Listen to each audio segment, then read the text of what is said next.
In early December 2025, during a heated political moment, Millie Odhiambo addressed Parliament, taking aim at Juja Member of Parliament George Koimburi. She did not explicitly cite the issue at stake, but her words carried clear frustration.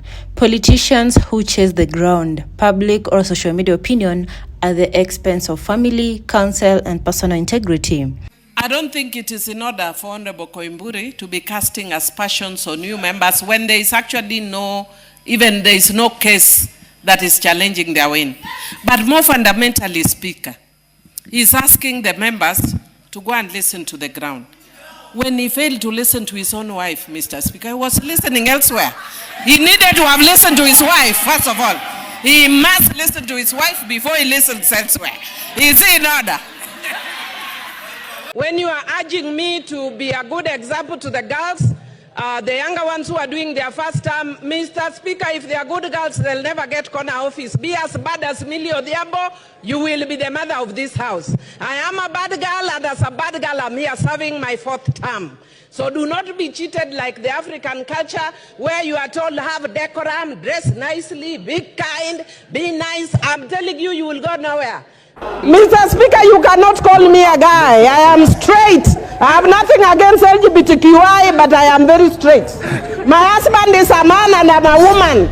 Don't call me a guy, please. All right, I want to say that my good friend Honorable Ichungwa must tell us whether he's also of the LGBTQ community because of his preoccupation with Uhuru Muigai Kenyatta. That guy is a man, bwana. Don't be too preoccupied with Honorable Uhuru Muigai Kenyatta. Her core message was, listen to your wife before listening to the ground.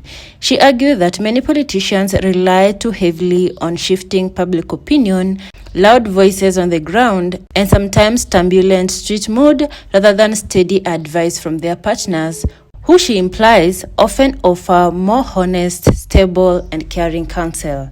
She suggested that this tendency, prioritizing ground whispers, leads to poor decisions, moral compromise, and unstable leadership. In urging Koimburi to heed his wife first, she pointed to a broader issue, that in politics, the loudest voices are not always those who care most. This statement ignited reactions. Some applauded the wisdom and moral courage behind it. Others said it was meddling in personal affairs or even mocking.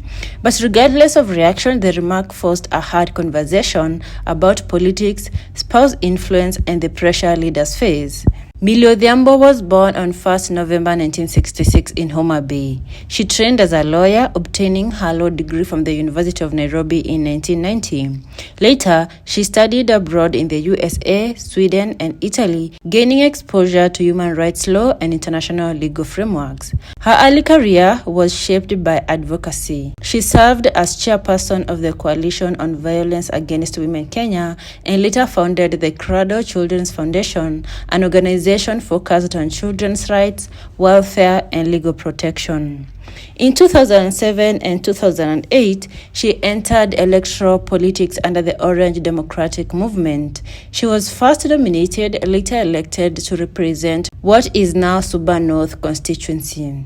Over years, Millie developed a reputation as outspoken, bold, and uncompromising. She has been described variously as controversial, but also a fighter for rights, especially for women and children. On her personal life, Millie is married to Zimbabwean national Magugu Mabona since 2006. She has been open about struggles with childlessness, menstrual health issues, and the social challenges many women face in Kenya when dealing with fertility. Her public image, a strong, fearless woman's voice in Kenya's male-dominated parliament, unafraid to speak truth to power. She is known for using her legal background and activism in legislative debates.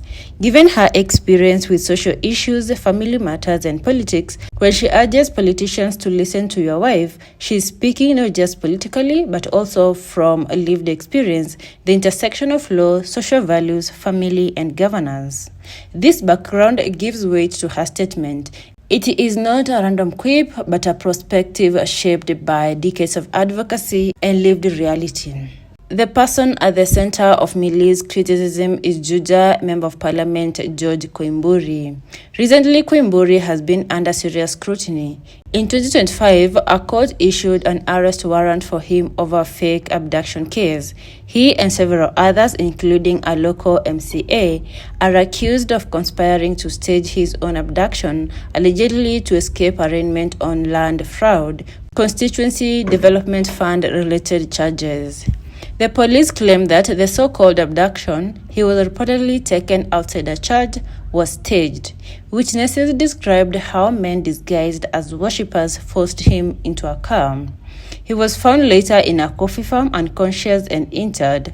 The police and National Police Service have launched investigation. So George Koimburi is not just any member of parliament. He is a figure currently embroiled in serious allegations of criminal wrongdoing.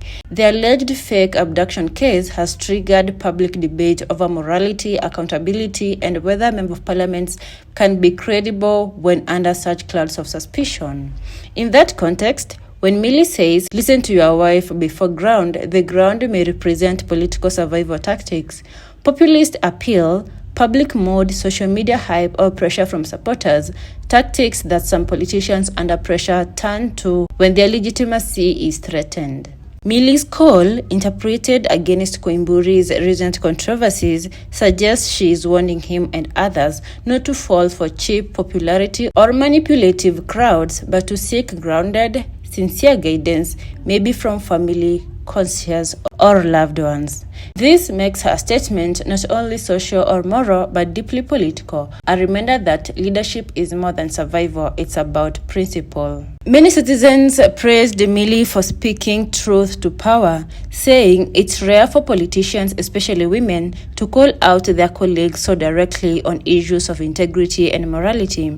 Some recognized the metaphor as powerful, a call for grounded leadership, for humility, for prioritizing family and conscience over popularity.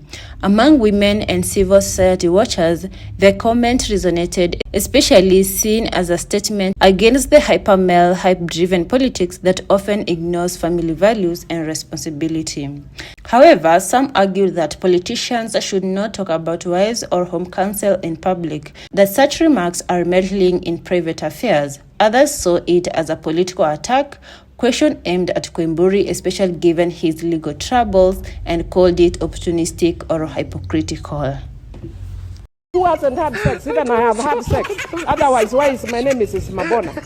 But you cannot use, even today I've had. What is the big deal if I've had? And if you think there's a problem, report to the nearest police or report me to God. Avoid overcrowded places like your boyfriend's huts. But Madam Speaker, you said you avoid men. We avoid men. Yes, which is mouth, eyes, and nose. Mouth, okay. Mouth, eyes, and nose. Avoid men. And overcrowded places like your boyfriend's house. As you can see, Mr. Speaker, I am a lawyer with a master's from New York University. There is nothing you can inform me.